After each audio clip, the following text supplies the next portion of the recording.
الحمدللہ رب العالمین الصلاۃ والسلام علی سید المرسلین وآلہ الطیبین واصحابہ اجمعین اما بعد فاعوذ باللہ من الشیطان الرجیم بسم اللہ الرحمن الرحیم اہدنا الصراط المستقیم صراط الذین انعمت علیہم وصلی اللہ تعالی علی خیر خلقہ سیدنا محمد وعلی آلہ واصحابہ اجمعین الصلاۃ والسلام علیک یا رسول اللہ، الصلاۃ والسلام علیک یا حبیب اللہ، الصلاۃ والسلام علیک یا خیر خلق اللہ۔ مالک کیا خدا نے اسے دو جہان کا، ایسا کوئی رسول بھی ہے عز و شان کا۔ مسند لگی ہوئی ہے میرے بادشاہ کی، اس جا جہاں نہ دخل ہو فہم و گمان کا۔ تعریف آپ کی نہ کریں ہم تو کیا کریں، یا رسول اللہ صلی اللہ علیہ وآلہ وسلم، تعریف آپ کی نہ کریں ہم تو کیا کریں، یہ تو غذا ہے دل کی مزہ ہے زبان کا۔ بزرگان ملت، نوجوانان امت، برادران اہل سنت، آئیے آپ اور ہم سب مل کر اپنے آقا و مولا سرور عالم نور مجسم شہنشاہ امم شفیع المذنبین رحمت للعالمین خاتم النبیین سید الاولین والآخرین حضور سیدنا محمد مصطفیٰ احمد مجتبیٰ صلی اللہ علیہ وآلہ وسلم کی بارگاہ مقدسہ میں درود پاک کا نذرانہ پیش کریں۔ پڑھیے درود پاک۔ اللہم صلی اللہ سیدنا مولانا محمد وعلی آلہ سیدنا مولانا محمد وآلہ وسلم۔ ایک اور مرتبہ درود پاک پیش کر لیں۔ اللہم صلی اللہ سیدنا مولانا محمد وعلی آلہ وصحبہ وآلہ وسلم۔ ایک اور مرتبہ نبی اور آل نبی کی بارگاہ میں درود پاک کا نذرانہ پیش کر لیں۔ اللہم صلی اللہ سیدنا مولانا محمد وعلی آلہ وصحبہ وآلہ وسلم۔ اللہ تبارک و تعالیٰ کا منشا یہ ہے کہ میرے بندے میرے محبوبوں کے راستے پر چلیں، اس لیے اللہ نے سورہ فاتحہ میں مشہور آیت میں نے آپ کے سامنے تلاوت کی ہے۔ اللہ خود کہہ رہا ہے کہ اہدنا الصراط المستقیم صراط الذین انعمت علیہم، اے اللہ اس راستے پر چلا جس پر تو نے انعام کیا ہے۔ تو انعام والوں کے راستے پر چلنا ہے، یہ بات کوئی ڈھکی چھپی نہیں ہے، ہر مسلمان اچھی طرح جانتا ہے انعام والے کون ہیں۔ انعام والے اللہ کے ولی ہیں، اللہ کے محبوبین ہیں، اللہ کے صالحین بندے ہیں۔ اب یہ بات کو توڑ موڑ کے پیش کرنا اور اپنے عقیدے کو نبھانے کے لیے مختلف باتیں کرنا، یہی منافقت ہے۔ اب اس دور کی منافقت کیا ہے؟ اب اس دور میں جیسا ابھی آپ نے سنا کہ منافق شام میں آتے تو کہتے تھے کہ ہم بھی مسلمان ہیں، پھر جا کے پیچھے اپنے لوگوں سے ملتے تو کہتے تھے کہ ہم تمہارے ساتھ ہیں۔ اب اس دور کے منافق یہ ہیں، انہوں کلمہ بھی پڑھ رہے ہیں، نماز بھی پڑھ رہے ہیں، روزے بھی رہ رہے ہیں، قربانی بھی دے رہے ہیں، حج کو بھی جا رہے ہیں، عمرے کو بھی جا رہے ہیں، لیکن سرکار دو عالم صلی اللہ علیہ وسلم کی ذات کو نہیں مانتے۔ کلمہ تو لا الہ الا اللہ محمد صلی اللہ پڑھنا ہے۔ اب ان سے جب کہا جاتا ہے کہ سرکار نور ہے تو ان کے تن بدن میں آگ لگ جاتی۔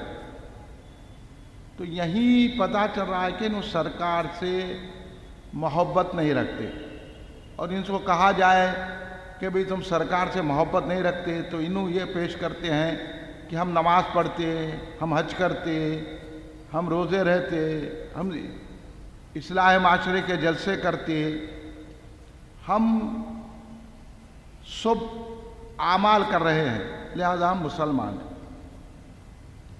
ہمارے نزدیک مسلمان وہ ہے جو سرکار سے محبت کرتا ہے۔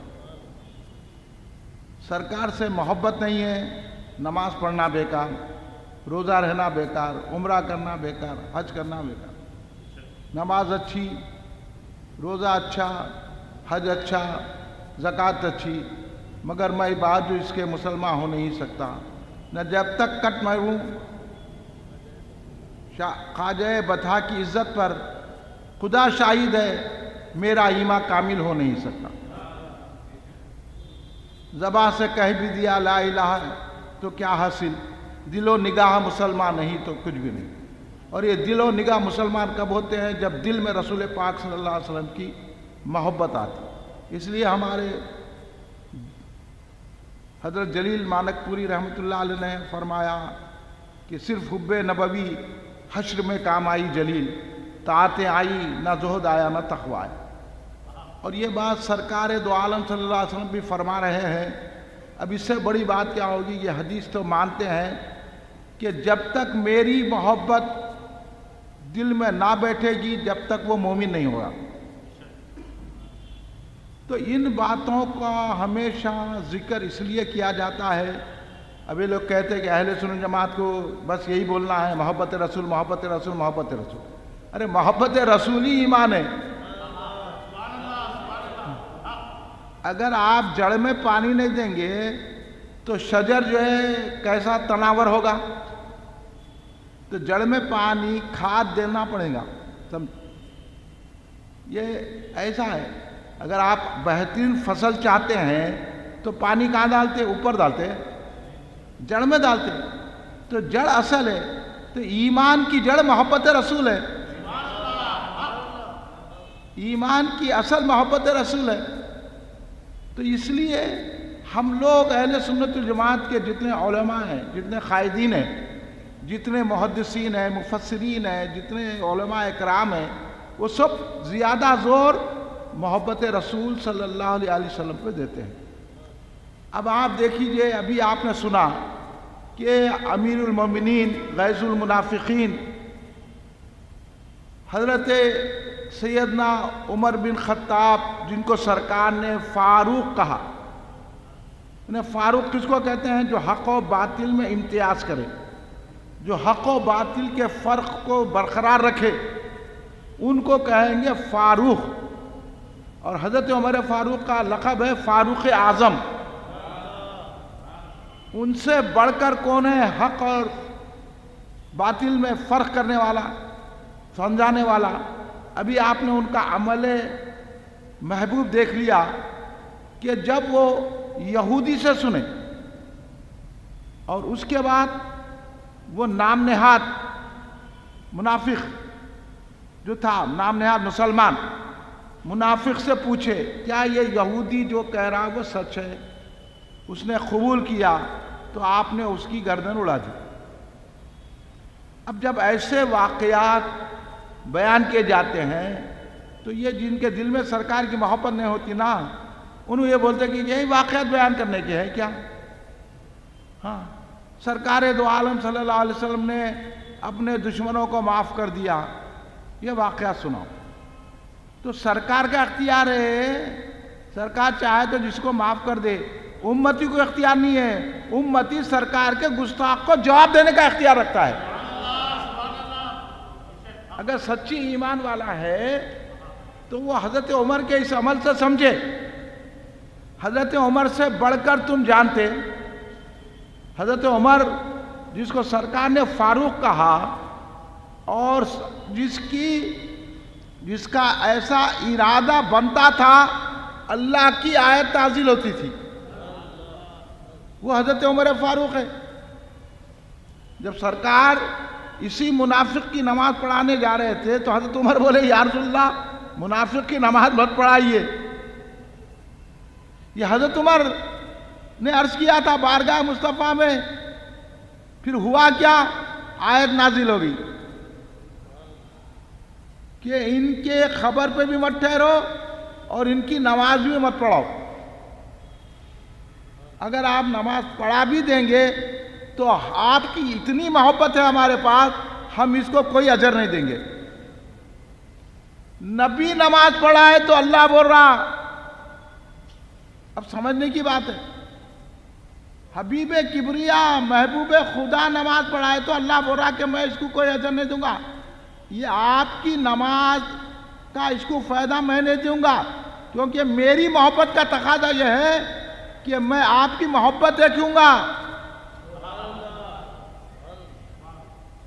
آپ کی محبت کا یہ تقاضا ہے جو یہ اللہ نے اپنی محبت کا بتایا اظہار کر کے، تو ہم تو امتی ہیں نا، ہم بولے جانے دیجئے، انہیں ایسا ہے انہیں ویسا ہے، تو پھر یہ جو واقعات ہیں، جو قرآن و حدیث میں واقعات آئے، کیا یہ قرآن و حدیث کے واقعات نکال دیں گے؟ تو یہ لوگ نکال دے رہے ہیں، یہ آج کل کے منافقین نکال دے رہے ہیں، نکال کے بول رہے یہ مت بولو جھگڑا ہوگا۔ تو بھئی جھگڑا ہوا تو ہم کیا کریں گے؟ ہم تو جھگڑا نہیں کر رہے ہیں، ہم تو امن کی بات کر رہے ہیں۔ بھائی آپ سوچئے، ایک چھوٹے بچے کو اس کی ماں کی گالی دے کے دیکھو، انہیں فرنٹ ہو جاتا نا کہ نہیں ہوتا؟ پھر جس پر ماں باپ کو قربان کر دینا ہے ان کے آپ متعلق بولیں گے، پھر ہم سے کہیں گے کہ نرم پارسی اختیار کرو، تو یہ ناممکن ہے۔ ہم تو سختی کریں گے اور جواب سخت دیں گے، جتنی ہماری حیثیت ہے، جتنا وقت جواب دے سکتے ہیں جواب۔ یہ عقل بھی تسلیم کرتی ہے، شریعت بھی اس کو مانتی ہے۔ عقل میں بھی آپ لائیے۔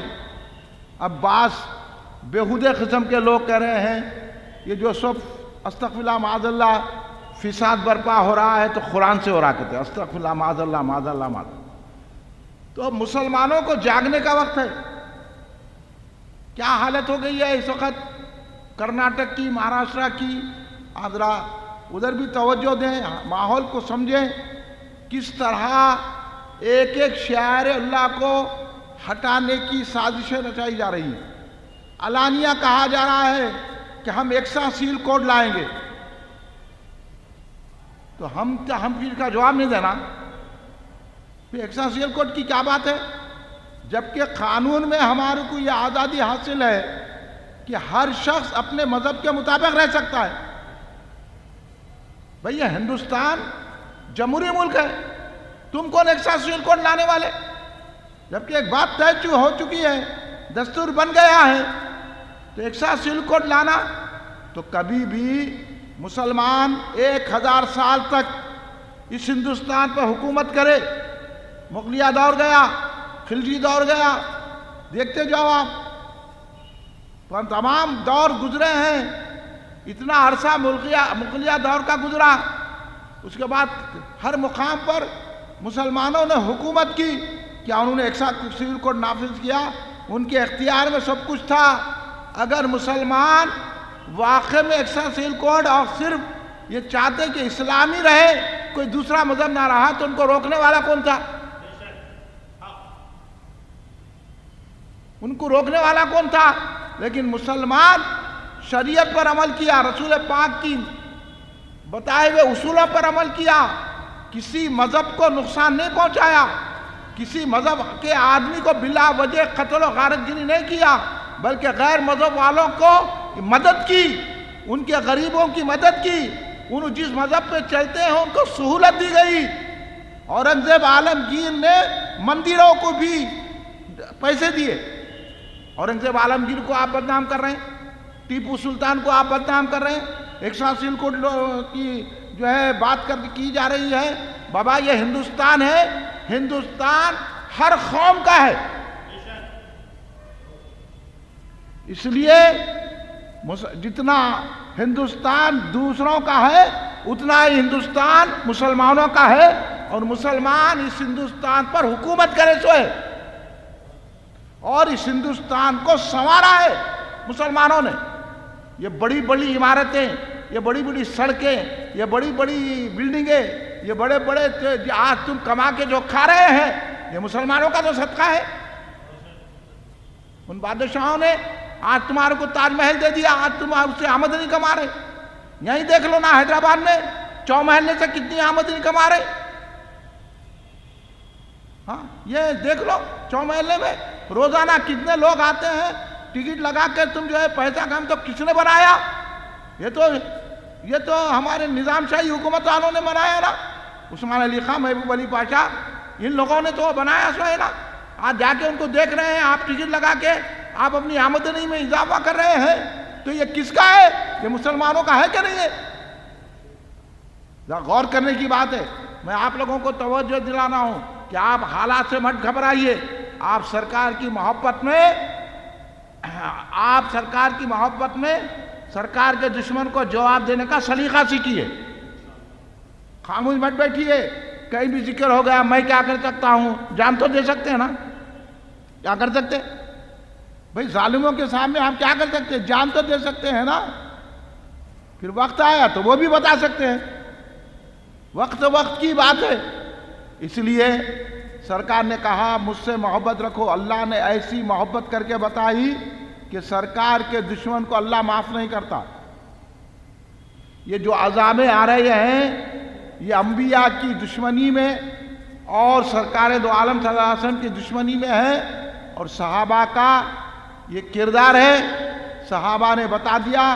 آج حضرت عمر فاروق رضی اللہ تعالیٰ عنہ نے اس منافق کو جو بظاہر کلمہ پڑھتا تھا، جو سرکار کے پیچھے نماز پڑھتا تھا، تو حضرت عمر فاروق یہ نہیں دیکھے کہ یہ سرکار کے پیچھے نماز پڑھتا. یا ہمارے کو آگے بول رہے ہیں انہوں نماز کے پابند ہے. ارے انہیں تو سرکار کے پیچھے نماز پڑھتا تھا نا. حضرت عمر جس کو اڑا دیے. تم اس کی نماز کیا دیکھ رہے؟ انہیں کیا نماز پڑھتا بغیر ٹوپی کے؟ انہیں کیا نماز پڑھتا انشٹ کر کے؟ انہیں کیا نماز پڑھتا ٹانگا چیر کے؟ انہیں کیا نماز پڑھتا؟ انہیں تو سرکار دو عالم کے پیچھے نماز پڑھتا تھا. حضرت عمر یہ نہیں دیکھے انہیں سرکار کے پیچھے نماز پڑھتا ہے. سرکار کی گستاخی کرا، سرکار کے فیصلے کو نہیں مارا، اڑا دیا اس کو. حضرت عمر اس کی نمازیں دیکھے، سرکار کے پاس آنا جانا دیکھے. نہیں انہوں بھی کلمہ پڑھتے نا، تو حضرت عمر دیکھے انہیں بھی کلمہ پڑھتا. بول کے کلمہ پڑھنا نماز پڑھنا نہیں دیکھنا ہے، دیکھنا یہ کہ رسول سے کتنی وابستگی ہے، کتنی محبت ہے. تو یہ باتیں ہم آپ تک پہنچاتے رہتے ہیں. اس لیے پہنچاتے ہیں کہ ہم جو ہے آپ کو یہ بتانے کی کوشش کر رہے ہیں کہ بھائی صحیح راستے پہ جا جاؤ، انعام والوں کے راستے پہ. حضرت عمر فاروق انعام والے ہیں کہ نہیں ہیں؟ جن کو سرکار خود جو ہے نا یہاں زمین پہ بیٹھ کے کہہ دیا کہ عمر جنتی. اور یہ بھی کہہ دیا سرکار نے کہ عمر جنتیوں کا چراغ ہے. اب بولو آپ ان کا عمل یہ ہے، تو پھر ہم کو حکم ہے کہ انعام والوں کے راستے پہ چلو. تو وہ چلنے کی ہم کوشش کر رہے ہیں. اللہ ہمارے کو طاقت و قوت عطا فرمائے. اللہ تبارک و تعالی ہم کو مضبوطی عطا فرمائے. اللہ تبارک ہمارے عقیدوں کی، ہمارے ایمان کی حفاظت فرمائے، اور دشمنان رسول کو جواب دینے کا ہمیں حوصلہ اور طاقت عطا فرمائے. دشمنان رسول کے مقابلے میں اللہ ہم کو کامیابی اور غلبہ عطا فرمائے. کھڑے ہو جائیے. صلاۃ و سلام.